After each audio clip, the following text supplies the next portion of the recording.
Dan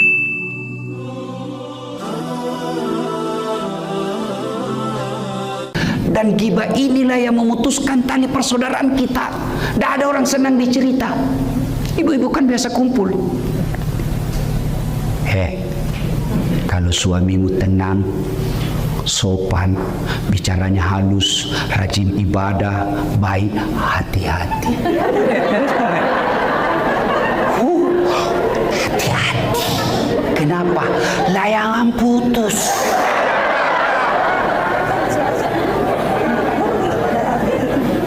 Berhenti.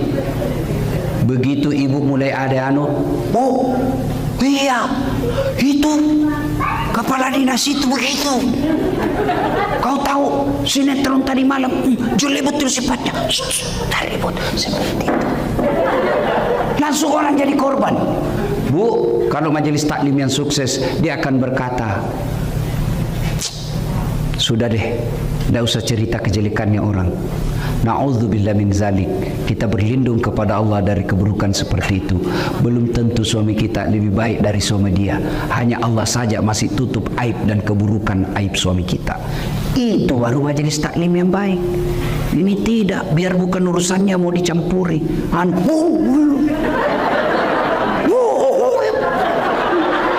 Ketawa kau karena kau bayangkan dirimu semua.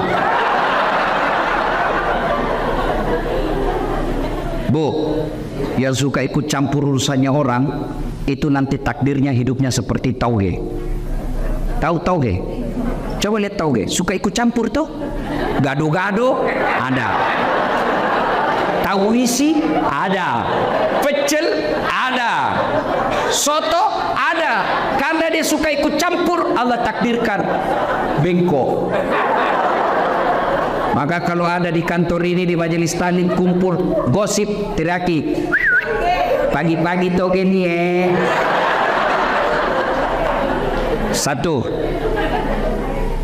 yang bisa memutuskan tali persaudaraan kita, ghibah. Dan itulah yang Nabi katakan, sittatu asya'in tuhbitul amal. Ada 6 sifat yang menghancurkan amalmu. Satu diantaranya, al-istighalu bi'uyubil khalqi, toge. Berhenti cerita kejelekan orang. Yang kedua, penyebab putusnya persaudaraan apa? Sangka buruk. Lewat. Wah, kayak tidak kenal aja. Mentang-mentang sudah jadi istri wagub. Dulu waktu mau dipilih senyum kiri kanan. Bukan sombong, beliau lagi buru-buru mau ke toilet. Itu namanya sangka baik. Masa dia jawab WhatsApp saya? Dulu setiap saat jawab, sekarang tidak pernah lagi dijawab. Tertimbun WhatsAppnya ibu, sangka baik. Ibu-ibu, jangankan mengolah kantor begini, rumah tangga aja pasti kacau kalau suami istri sangka buruk. Kenapa ya? Itu tiba-tiba dilantik, padahal dia baru 4 tahun jadi pegawai. Saya sudah 18 tahun tidak diangkat-angkat. Betul bapak, 18 tahun tapi otaknya Pentium 1. Lambat loading. Prosesornya sudah tua. Bikin surat, siapa wali? Sudah pak, tinggal diteken. Belum sudah namanya itu dong. Ini betul 4 tahun tapi otaknya Pentium 4. Cepat loading. 1 kali penjelasan, siapa? Belum ditanya sudah selesai. Itu sangka baik. Ibu-ibu, sangka baik sama suami. Jangan selalu kau periksa HP-nya. Kau kira nak cari nafkah?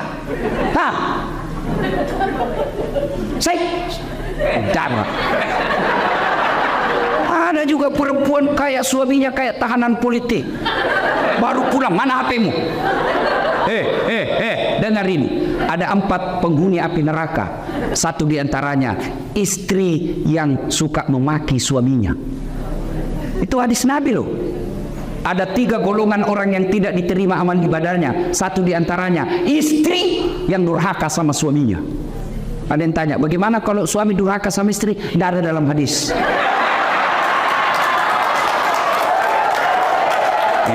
Coba lihat kelakuannya nih ibu-ibu. Ustadznya aja ada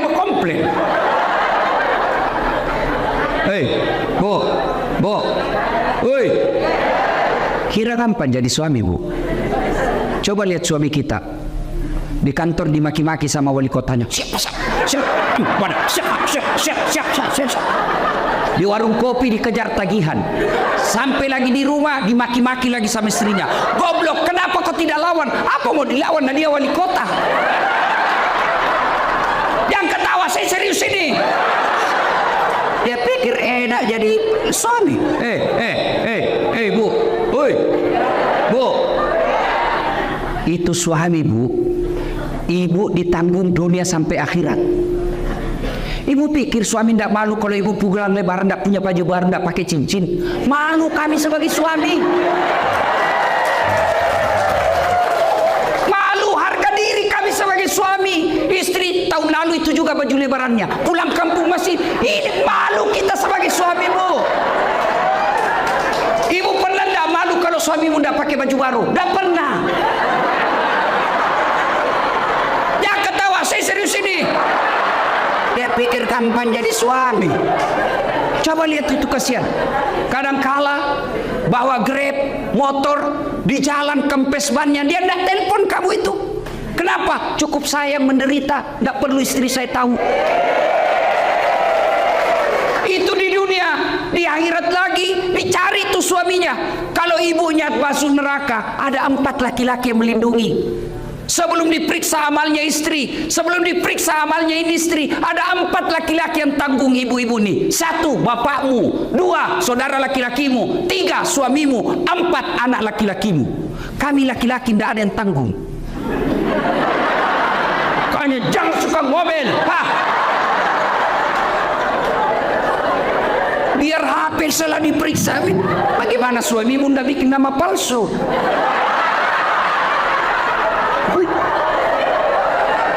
Saya begitu, Bu. Saya, Bu, semenjak saya viral ini, ada cinta-cinta monyet saya dulu di kampung. Baru setelah saya viral, kan dulu di kampung bukan siapa-siapa saya, Bu. Tiba-tiba viral, Bu. Dia telepon saya sekarang.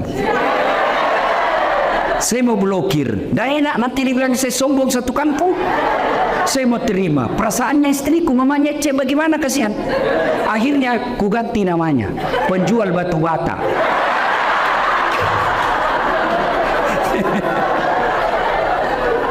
Suatu ketika saya lagi nonton sepak bola. Tiba-tiba bunyi telepon. Istriku berteriak, mamanya cek, "Ustaz, penjual batu bata." Baca terpaksa. Saya tidak boleh panik. Kalau panik ketahuan. Santai aja. Jangan sayang, tidak usah kuangkat. Tagihan itu. Perempuan kapan takut kalau bicara tagihan? Aman saya, Pak. Suatu ketika saya pulang ceramah, hauslah saya. Mau minum teh. Sayangku, minum teh. Saya lagi ajar anak ngaji. Si Ecek lagi ajar ngaji. Oke, saya bikinlah. Mana gula? Dia bilang ada di situ, di toples ada semua namanya ditulis. Saya ambillah tulis toples gula. Saya ambil. Begitu saya minum, kenapa asin? Saya pergi lihat, isinya garam. Saya pergi komplain sama istriku, ini kok tulis gula baru isinya garam. Dia bilang, HP-mu juga lain kok tulis lain isinya.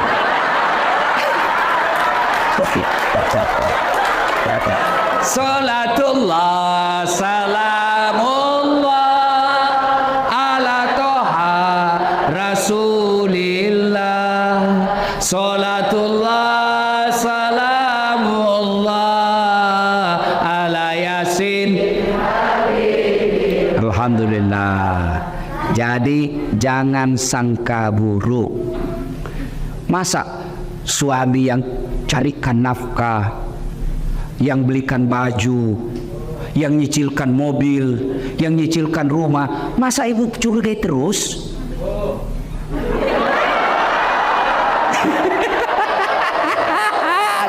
I love you full. Tenang, Pak, saya bela kau hari ini karena kau takut sama suami istrimu ini. Ini. Tapi memang di depan istri pada ada orang yang hebat. Mati kutu kita semua di depan istri. Apa kata istri saya? Hei Ustadz, di luar kau boleh singa panggung, tapi di rumah kau Hello Kitty.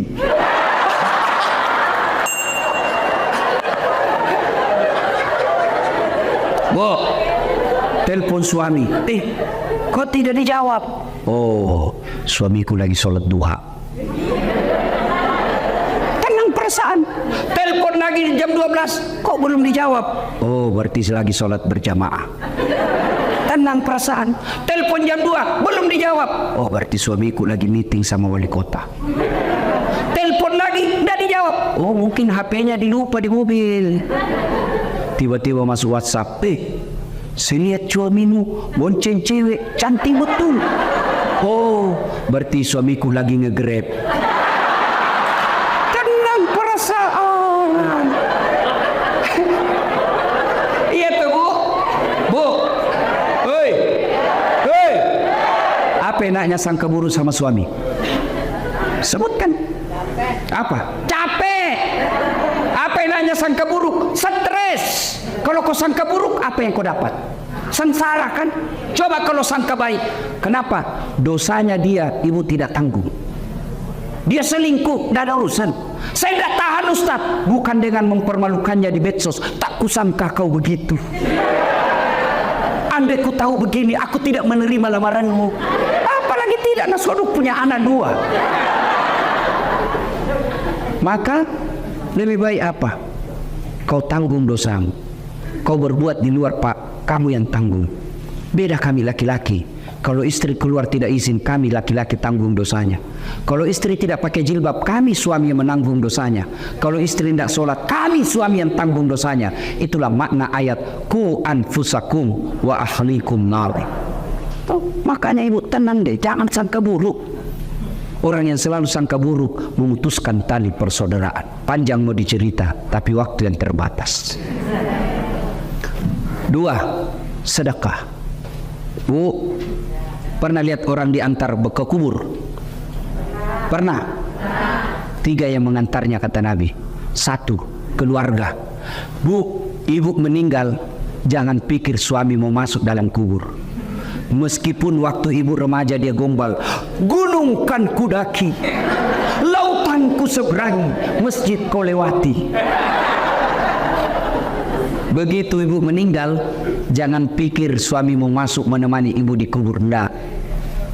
Ada kawan saya naik haji 2012, 2016. Begitu meninggal istrinya baru-baru bengkak matanya pak.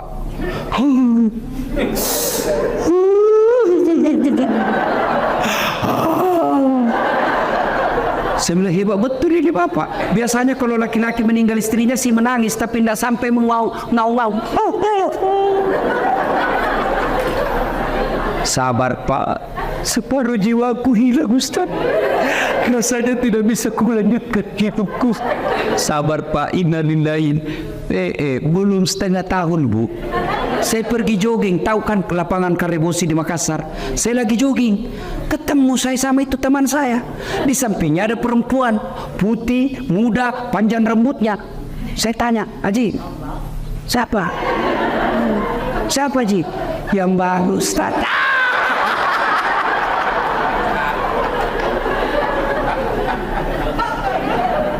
Yang kedua, mengantar ibu ketika meninggal. Apa ibu? Harta. Harta pun kembali, seluruh mobil keluar, motor keluar. Begitu masuk ibu, jangan pikir ada harta masuk dalam kecuali kain kafan. Parfum, hilang Hugo Boss. Hilang semua kita punya BlackBerry apakah parfum-parfum yang mewah itu. Hah? BlackBerry bu? Apa? Nah, pokoknya itulah yang saya maksud. Saya bukan anak gaul ibu. Saya parfum saya bu Rexona. Selesai. Kayak ibu-ibu sekarang ini dibodoh-bodohi sama mode. Sabunnya aja 3 macam. Lain lagu wajahnya, sabun wajah, lain labung ketek, lain labung ini. Kasih setengah mati suami cari uang. Saya sabun colek. Selesai.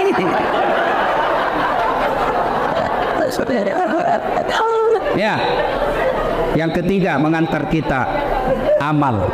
Masuklah kita ke kubur. Begitu masuk kubur, bu, jangan pikir akan kembali lagi.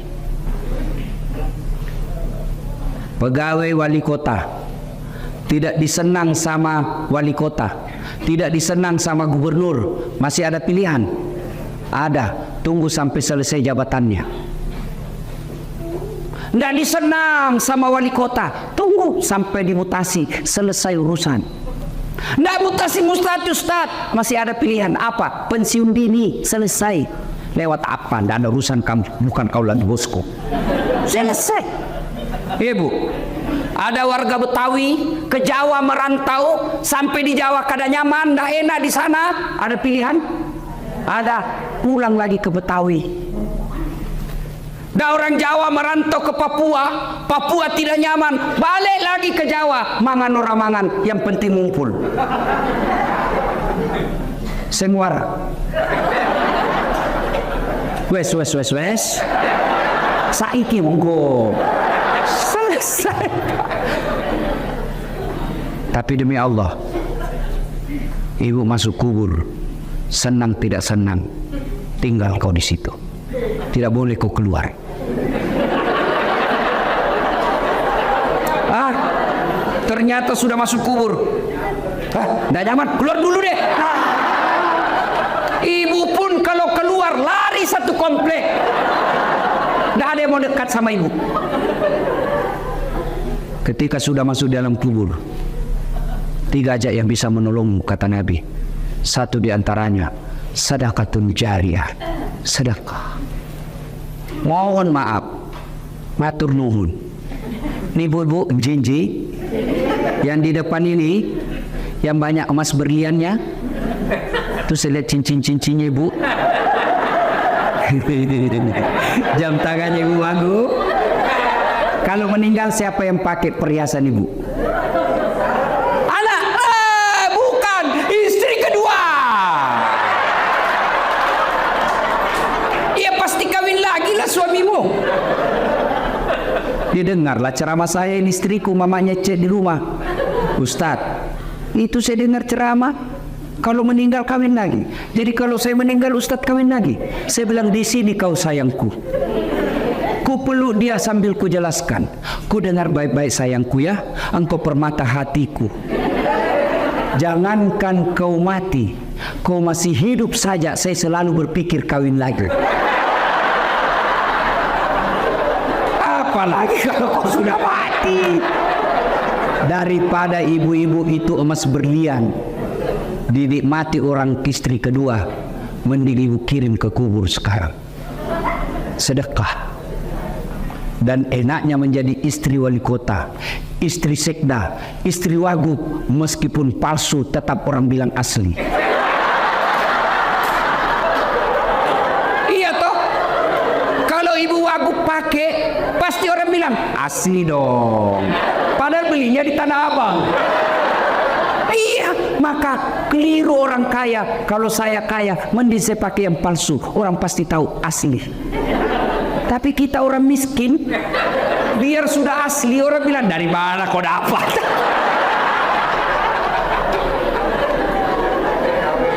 Ibu, ibu, suami mulai lain-lain, mulai ibu curiga. Kenapa ya ini suami saya selama ini tidak pernah pakai parfum? Setiap mau keluar sekarang cari parfum. Kalau tidak ada parfum dia cari pengaruh ruangan. Itu 50% ibu wajib curigai. Kenapa ya? Setiap terima SMS selalu masuk toilet. 70% itu ada masalah. Daripada ibu curhat di medsos, cerita ke tetangga, cerita ke majelis taklim, cerita ke ibu PKK, mereka demi Allah tidak mampu memberikan menyelesaikan masalah. Lebih curhat kepada Allah. Doa namanya dalam salat hajat. Ibu menangis di hadapan Allah. Tapi saya tidak tahu baca doanya, Ustaz. Doa bukan membaca, doa bukan menghafal, doa itu curhat. Bahasa Arab bukan, bahasa Belanda boleh, bahasa Betawi silakan, bahasa Inggris kalau kau tahu. Bahkan boleh pakai bahasa isyarat.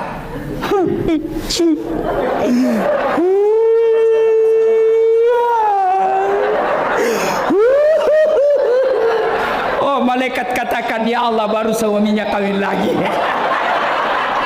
Silakan. Sudah itu Ya Allah, Engkau zat yang memelihara dan menjaga suamiku. Tidak mungkin saya bisa menjaganya 24 jam. Aku serahkan suamiku, Engkau menjaganya. Ya Allah, ini ada duitku 2 juta. 2 juta tolak bala. Mudah-mudahan 2 juta ini suamiku terhindar dari wanita jahat. Bismillah, bawa ke panti asuhan besok. As-sadaqatu, bersedekah supaya anak tidak kena narkoba, supaya suami tidak kena mutasi. Tidak usah cari muka sama ibu aku. Ya bu, ya tersedia. Gimana caranya? Sholat hajat, minta pertolongan kepada Allah. Ya Allah, lindungi suami saya. Ini 1 juta, tolak bala supaya suamiku tidak terkena musibah mutasi. Ya Allah, ini 2 juta supaya istri suamiku terhindar dari wanita jahat. Coba ibu amalkan, sholat hajat namanya. Saya tidak tahu niatnya Ustaz. Masa ibu tidak tahu niat? Niat itu begitu ibu wudu, saya mau sholat hajat. Itulah niat, tidak harus diucapkan. Mau ucapkan, sholli sunnatal hajati, raka'ataini lillahi ta'ala, Allahu Akbar. Tidak hafal bahasa Arab, bahasa Indonesia. Saya niat sholat hajat 2 rakaat sunnah, hukumnya bagi saya lillahi ta'ala, Allahu Akbar. Itu pun tidak hafal. Berdiri tegak menghadap kiblat, Tuhan, sholat hajat ya, Allah. Salatullah salamullah ala toha rasulillah. Salatullah salamullah ala yasin. Allahu Akbar. Ayo salat, sedekah. Jangan terlalu pelit. Bapak-bapak nih yang ada di depan saya, supaya bapak tidak kena musibah mutasi, sedekah. Percaya ibu, tidak ada orang bangkrut gara-gara rajin sedekah. Tidak ada orang yang senang orang pelit. Ibu saya tanya, senang wali kota yang pelit atau dermawan? Senang ibu wagub yang pelit atau dermawan? Senang tetangga yang pelit atau dermawan? Senang yang mantu dermawan atau pelit? Tidak ada orang suka orang pelit. Bahkan orang pelit sekalipun tidak senang sama orang pelit. Jangan kau ke rumahnya, pelit dia, padahal dia juga pelit. Begitu jeleknya itu sifat pelit. Tolong carikan saya di Jakarta Selatan ini yang bangkrut dan sengsara gara-gara rajin sedekah. Tak ada.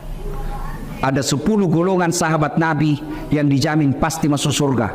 Nabi keluar dari bibir beliau, 10 sahabatku yang pasti dijamin masuk surga. Dari 10 itu 7 diantaranya adalah mereka pengusaha yang dermawan. Sedekahlah. Ustaz, kita mau sedekah tapi kan kita miskin. Sedekah tidak harus banyak. Sedekahnya seorang ibu cleaning service, 5 bungkus nasi bungkus jauh lebih mulia daripada 100 bungkus kepala dinas. Kenapa? Kalau 5 bungkus dari cleaning service murni duitnya 100% dia sedekahkan. Tapi kepala dinas duitnya pendor. Ayo sedekah. Ibu bapak yang saya muliakan, pada akhirnya tujuan puasa membentuk ukhuwah dan melahirkan insan-insan yang dermawan. Mudah-mudahan kita hadir di tempat ini. Kalau ada yang selalu terlanjur memutuskan silaturahmi gara-gara pilpres, baikkanlah. Karena Pak Prabowo dan Pak Jokowi sekarang sudah satu paket.